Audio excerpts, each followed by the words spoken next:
The birth of the family vlogger genre came just a few years after YouTube was established in 2005 and has long since courted controversy. From allegations of child exploitation to very real cases of recorded child abuse, there is something to be said for those who view family channels with an element of skepticism. In 2017, the now infamous Daddy05 channel came under fire for showing repeated abuse of a young boy under the guise of playing pranks. Internet outrage grew so big that eventually the parents who owned the channel, Mike and Heather Martin, were charged with 2 counts of child neglect. They subsequently entered an Alford plea and were given 5 years of supervised probation. As if this case weren't awful enough, in 2020, a new family channel was put under the microscope. When clips about the children's punishments went viral, leaving many to question the ethics and morals behind family vlogging as a whole. Ruby Griffiths was born in Utah in 1982 and was one of 4 sisters. She met Kevin Frank, an engineering professor at Brigham Young University, shortly after entering adulthood, and the pair quickly tied the knot and gave birth to their first child, Sherry, born in 2003. 5 more children followed afterwards, with the youngest being born in 2013. The family were devout members of the Church of Jesus Christ of Latter-day Saints, with Ruby later stating that her social media presence allowed her to share her beliefs in a way that they normally wouldn't. In 2015, Ruby began documenting the lives of herself, her husband, and their children on the YouTube channel, 8 Passengers. Over the years, the family's regular vlogs garnered them more than 2 million subscribers and around 1 billion views. On the surface, the Frankies seemed like another ordinary American family, and the initial criticisms were mostly about the children's lack of privacy. They often filmed their children's first shaves and even recorded a shopping trip, where one of their daughters was looking to buy a bra. Critics found this content to be exploitative and unnecessary, especially when teamed with such clickbait titles and thumbnails. Many suggested that this type of content would draw in individuals with more nefarious intentions. Over the next few weeks, fresh vlogs revealed that several of the Frankie children did not have any friends. 2 of the older children also noted that they did not have access to their mobile phones in over a year. Before long, everyday viewers grew concerned about Ruby's overly harsh disciplinary methods, and their worries grew so loud that 8 Passengers became exposed to a much wider range of internet commenters. Massive commentary channels ranging from J.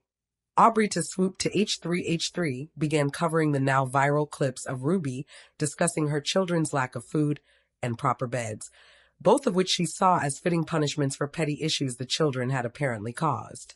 Notably, Ruby was no stranger to cease and desist letters, as she sent out multiple to commentary channels at this time, including to YouTubers Ready to Glare and Sloan.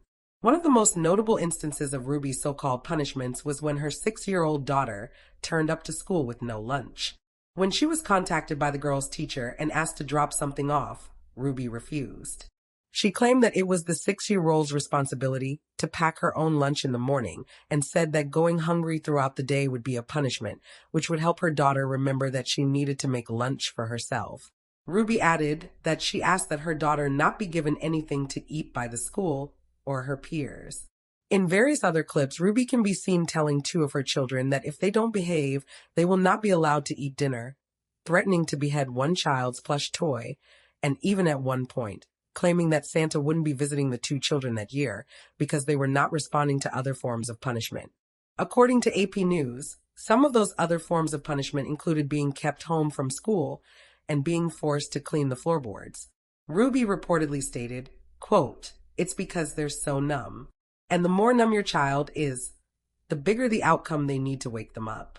Another controversial disciplinary measure carried out by Kevin and Ruby was when they sent their eldest son, who was 14 at the time, to a desert camp named the Anasazi Foundation Wilderness Program. The foundation's website states that parents who find it difficult to communicate with their children may find benefits in sending them to this wilderness camp, noting, quote, "We offer an opportunity to significantly improve their relationship through a walking in the wilderness." The foundation, a nonprofit organization headquartered in Arizona, was founded in 1988 and reportedly aims to give troubled teens a chance to heal at the hands of nature. It offers not only the wilderness camp, but also several other resources for parents, including parent seminars. The wilderness program saw the Franks' eldest son be sent away from home for 10 weeks while living in the Arizona desert. According to Kevin, the idea with wilderness therapy is if you can survive with these peers in the wilderness with nothing more than the clothes on your back and a couple of field supplies, then there's nothing in this world you can't tackle. Ruby added that out in the desert, there were real threats, including snakes, bears, and cougars, stating, "I think close encounters would be good for him." Notably, the parents never revealed what their son had done that was so extreme, they had resorted to sending him to a wilderness camp for difficult youths for over 2 months, away from everything and everyone he knew. The Franks' eldest son, though, wasn't out of the woods yet. In a later video, when he was 15, it was revealed that he'd lost access to his bedroom and been forced to sleep on a bean bag in the living room for 7 months after he played several pranks on his younger brother, including telling him they were going to Disneyland in the early hours of the morning, causing the younger sibling to pack a suitcase and head out to the car and subsequently burst into tears when it was revealed the holiday wasn't happening. On a separate occasion, he pointed a BB gun at this same sibling's face. This string of out-of-proportion, cruel, and unnecessary punishments, including ritualized starvation, led to several exposés being created by the commentary community. But these critical videos are not without justification. Experts have noted that such severe discipline often does far more harm than good. Psychologist Marion Barker spoke with Business Insider about the issues surrounding the harsh punishment of children, stating, quote, "It is simply concerned with getting the child to conform to a set of predetermined, often poorly communicated and ever-changing set of goalposts, so the child is almost doomed to fail.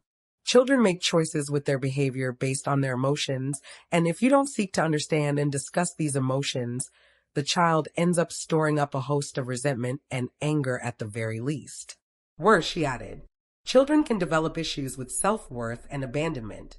Taking a child's bed is considered one of the worst forms of punishment a parent can dole out, as everyone seeks safety in their environment, and taking away the bed, quote, strips this out entirely and actually leaves the child in trauma. Likely due to the scandal in 2021, the 8 Passengers channel began to decline in popularity and uploads became less frequent. Kevin told the media that the backlash the family had received over their punishment tactics had also led them to losing brand deals and sponsorships.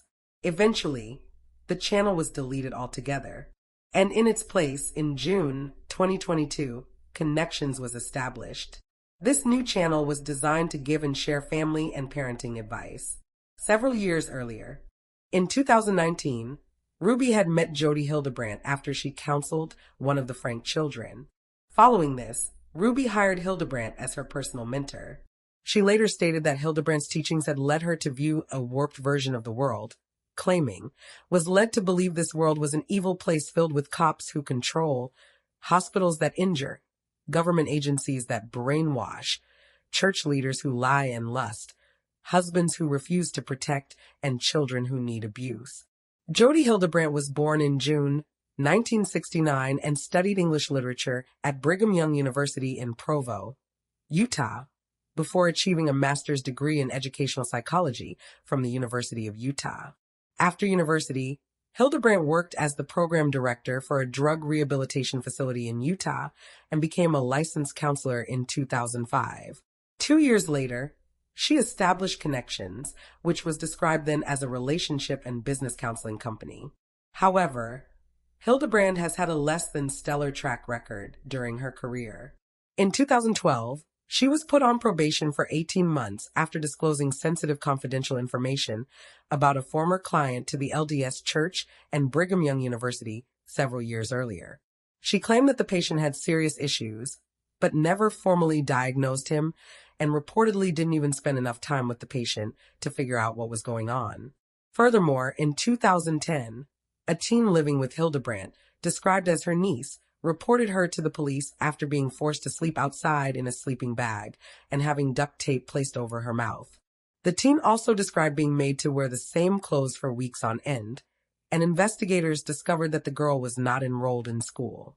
The teenager told officers, "Jodi is some kind of therapist and thinks she has all the answers.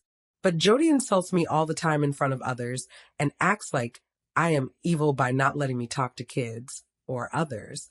Neighbors recalled that in 2020, the Frank family first moved to Springville. Initially, they interacted with their local church, and the children befriended others their own age. But as the years passed, the children were eventually removed from school. Around the same time as connections came into play, Ruby and Kevin separated, with Kevin moving out of the family home in August 2022. The children were frequently left home alone from this point on, and eventually the blinds were left permanently closed and paper was placed over the windows. Both neighbors and the oldest Frankie daughter, who is now at university, repeatedly tried to involve the police, but their request that the children be checked on often led nowhere as the children never answered the door. The audience Hildebrand and Ruby had on Connections was not nearly as large and loyal as it had been on the 8 Passengers channel. Ruby also created a new Instagram account as part of her work with Connections called Moms of Truth, which similarly to Connections offered parenting advice. On the Instagram account, Ruby stated that followers should avoid what she referred to as coping strategies. These coping strategies included social media, exercise, and socializing. Unsurprisingly, many people, including other parents, found the strategies that Connections taught to be extreme and harsh, with some critics likening the program to a cult. NBC News reported that several former clients said Hildebrand's techniques were based in the LDS faith, and that she used an extreme approach that included shaming her clients. Connections branded itself as a support group designed for mothers, intended to help treat those lost in the darkness of a distortion. Together, Ruby and Hildebrand created video content that taught things, including parents shouldn't love their children unconditionally, or that children don't deserve privacy. The pair were also accused of being homophobic, transphobic, ableist, and racist in this content. Everything in Ruby's life turned upside down when she and Hildebrand were arrested in Ubbins, Utah, on August 30th, 2023 on suspicion of child abuse. Shortly before their arrest, Ruby's youngest son, now 12, climbed out of a window in the home he and his siblings shared with Hildebrand and ran to a neighbor's house. He asked for food and water, and the neighbor was alarmed to discover duct tape on the boy's ankles and wrists. They promptly alerted the police. Arrest records later stated that he was taken to the hospital and treated for deep lacerations from being tied up with rope, as well as malnourishment. His 9-year-old sister, Ruby's youngest daughter, was also rescued from the scene and found to be malnourished. The 2 remaining children in the house were taken into custody of Child Protection Services. Ruby's youngest son told police that Hildebrand would put cayenne pepper and honey on their wounds, which were caused by being tied with a rope. Inside the home, investigators discovered cello tape, saran wrap, lots of paperwork, 2 super absorbent dressings, 2 Coban bandages, 3 sets of brown and white rope, 2 pairs of handcuffs, and 3 carabiners. Further information documented in the arrest record showed that Ruby had filmed the video in Hildebrand's house just days earlier, meaning she was very aware of the abuse her children were suffering. She was denied bail following her arrest, given the state of her children and the fact that investigators still needed to speak with them. Both Ruby and Hildebrand were subsequently charged with 6 felony counts of aggravated child abuse. During a shelter hearing about Ruby's 4 youngest children, her 2 oldest children had not been living at home at the time of the abuse, she made the bizarre allegation that one of the children had been sexually abusing a younger sibling and had allegedly confessed to sexually abusing others. In mid-December, Ruby's lawyers claimed she was a devoted mother as they looked to secure a plea deal. They claimed that Hildebrand had taken advantage of the mother of 6, noting, quote, over an extended period, Hildebrand systematically isolated Ruby Frank from her extended family, older children, and her husband, Kevin Frank. This prolonged isolation resulted in Miss Frankie being subjected to a distorted sense of morality shaped by Hildebrand's influence. A statement filed with the court to support her guilty pleas revealed that Ruby had abused her children from May 22nd, 2023 up until her arrest. She claimed that the punishments were a form of repentance and described her actions as acts of love. She also admitted that her actions involved physical torture. She sent her 12-year-old son to carry out demanding manual labor without shoes or water, leaving him with damaging sunburn. Furthermore, The boy was given little food and was often given plain meals while everyone else got different, more flavorful dishes compared to him.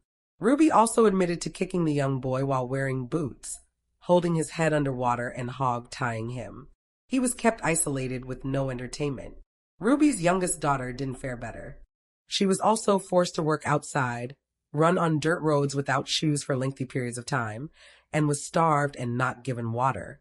Both children were declined beds and had their heads shaved as punishment.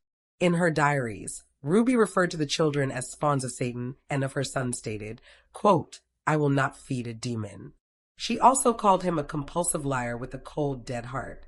As for her youngest daughter, she wrote that she was manipulative and recounted the time she had her stand in the rain for hours, cut off her hair, and once doused her in dogwash water after she complained about being hungry. Prosecutors later noted in a statement, the women appeared to fully believe that the abuse they inflicted was necessary to teach the children how to properly repent for imagined sins and to cast the evil spirits out of their bodies. Both Ruby and Hildebrandt were deemed to be motivated by religious extremism. Ruby's husband, Kevin, reported that he had not seen his children for around 13 months since he and his wife had separated, and that he had no idea about the abuse that was happening. He added that Hildebrandt played a role in the couple's marriage disintegrating, claiming that she manipulated him and destroyed his family as the relationship between Kevin and Ruby grew strained after she began working on connections. Ruby reportedly told her husband before he left that though their marriage needed work, it would be better if he moved out and ceased contact with his 4 youngest children. Notably, following her mother's arrest, the oldest Frankie child, Sherry, who was 20 at the time and studying at university, posted a picture on her Instagram stories of police officers at Hildebrandt's house, simply captioned, "Finally." Sherry had said in an April 2023 podcast that she had cut ties with her family a year earlier, after she discovered that her mother was working on connections with Hildebrandt. In another Instagram post, she wrote, "Me and my family are so glad justice is being served. We've been trying to tell the police and CPS for years about this, and so glad they finally decided to step up. Kids are safe, but there's a long road ahead." Ruby's 3 sisters, who all have YouTube channels themselves, released a statement which claimed that they had been keeping quiet about Ruby for several years, for the sake of her children, noting, quote, "Behind the public scene, we have done everything we could to try and make sure the kids were safe." Ruby was arrested, which needed to happen. Jody was arrested, which needed to happen. The kids are now safe, which is the #1 priority. Following Ruby's arrest, Kevin began seeking custody of his children and filed for divorce. He also attempted to get his eldest daughter, Sherry, arrested for stealing electronics and passports 2 days after the arrests, stating that she was not lawfully allowed in their home. Sherry claimed she was not aware that she was not allowed into her parents' home, and Kevin allegedly threatened to sue the police department because they declined to press charges against her. Ruby ultimately pled guilty to 4 counts of child abuse in December 2023 and was given 4 1 to 15-year sentences in prison. Hildebrandt received the same sentence, and they will both serve them consecutively. Due to Utah law that caps the sentence duration for consecutive penalties, they will only serve 30 years max in prison, despite their sentences totaling a maximum of 60 years. At the sentencing, Hildebrandt simply stated, "I sincerely love those children. One of the reasons I didn't go to trial is because I didn't want them to relive this. I desire for them to heal physically and emotionally." The prosecution didn't buy it. They described her as a risk to the community and noted her lack of remorse where her actions were concerned. Ruby, meanwhile, while pleading guilty, stated, "With my deepest regret and sorrow for my family and my children, guilty." At the sentencing hearing, she added, "I'll never stop crying for hurting your tender souls. My willingness to sacrifice all for you was masterfully manipulated into something very ugly. I took from you all that was soft and safe and good." About Hildebrandt, she stated, "I was led to believe the world was an evil place. For the past 4 years, I have chosen to follow counsel and guidance that have led me to a dark delusion." And there you have the facts. Please leave a comment below with your own thoughts and reactions. And remember to like this video and subscribe to support the channel. Thank you for watching. Stay alert, stay safe, and I'll see you next time.